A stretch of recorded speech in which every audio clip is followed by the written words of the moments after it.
Hello കൂട്ടുകാരെ, ചെമ്പനീർ പൂവിൻ്റെ പുതിയ വിശേഷങ്ങളിലേക്ക് എല്ലാവർക്കും സ്വാഗതം. ഇന്നത്തെ എപ്പിസോഡ് അവസാനിക്കുമ്പോൾ നമ്മുടെ വർഷ രേവതിയോട് പറയുന്നുണ്ട്, ചേച്ചി ഒരുപാട് വിഷമിച്ചില്ല സച്ചിയേട്ടനെ ഓർത്തിട്ട്. സച്ചി രേവതിയെ നോക്കി നിൽക്കുന്നുണ്ട്, ആ വിഷമം നോക്കി നിൽക്കുന്നുണ്ട്.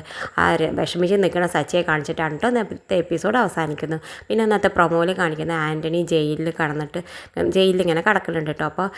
അപ്പോൾ ശരത്ത് അവനെ കാണാൻ വരുന്നുണ്ട്. എന്നിട്ട് പറയുന്നുണ്ട്, എൻ്റെ ചേച്ചിക്ക് ഒന്നും വരുത്തരുത്, ഞാൻ കാരണം എൻ്റെ ചേച്ചിക്ക് ഒന്നും വരില്ല എന്നൊക്കെ ആൻ്റണി വെറുതെ ശരത്തിനോട് പറയുന്നുണ്ട് കേട്ടോ. പിന്നെ കാണിക്കുന്നത് നമ്മുടെ സുധി പുതിയ കാറ് വാങ്ങിക്കൊണ്ട് വരികയാണ്. നമ്മുടെ നീലിമ കൊടുത്ത പൈസ കൊണ്ടാണ് അവൻ പുതിയ കാറൊക്കെ വാങ്ങി വരുന്നുണ്ട് കേട്ടോ. പുതിയ കാറിൽ ഇവളുണ്ട്, ശ്രുതി ഇരിക്കുന്നുണ്ട് കേട്ടോ. എന്നിട്ട് വീട്ടിലേക്ക് വരുന്നുണ്ട്. എല്ലാവരും കൂടി നല്ല സന്തോഷിച്ചിട്ടാണ് വരുന്നത്. നമ്മുടെ ചന്ദ്രയാണെങ്കിലും ആരതിയൊക്കെ നല്ല ഒഴിയാൻ വേണ്ടിയിട്ട് വരുന്നുണ്ട് കേട്ടോ. എല്ലാവരും നല്ല സന്തോഷിച്ചിട്ടാണ് നിൽക്കുന്നത്. അപ്പോൾ സച്ചി നോക്കുന്നുണ്ട്, ഇത് പുതിയ ടയർ തന്നെയാണോ എന്നൊക്കെ നല്ല ചവിട്ടി നോക്കുന്നുണ്ട്. അപ്പോൾ സുധി പറഞ്ഞു, നീ എന്താ കാണിക്കണം, എൻ്റെ ടയറൊക്കെ എൻ്റെ വണ്ടി നീ പൊളിക്കുമോ, എന്താ നീ കാണിക്കണമെന്നൊക്കെ പറഞ്ഞ് സുധി സച്ചിയോട് ദേഷ്യപ്പെടുന്നുണ്ട്. അപ്പോൾ സച്ചി പറയുന്നുണ്ട്, ഞാൻ പുതിയ കാറല്ലേ എന്നൊക്കെ നോക്കിയതാണെന്നൊക്കെ പറയുന്നുണ്ട്. എന്തായാലും അതൊക്കെ കഴിഞ്ഞിട്ട് എല്ലാവരും നല്ല സന്തോഷത്തിൽ നല്ല കളിയും ചിരിയൊക്കെ ആയിട്ട് നന്നായിട്ട് എല്ലാവരും സെൽഫിയൊക്കെ എടുക്കുന്നുണ്ട്.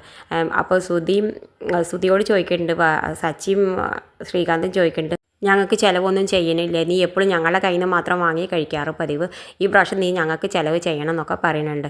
അതൊക്കെ കാണിച്ച് നല്ല രസകരമായ നിമിഷങ്ങളാണ് കേട്ടോ എല്ലാതും കാണിച്ചുകൊണ്ട് ഈ പ്രാവശ്യത്തെ എപ്പിസോഡിൽ.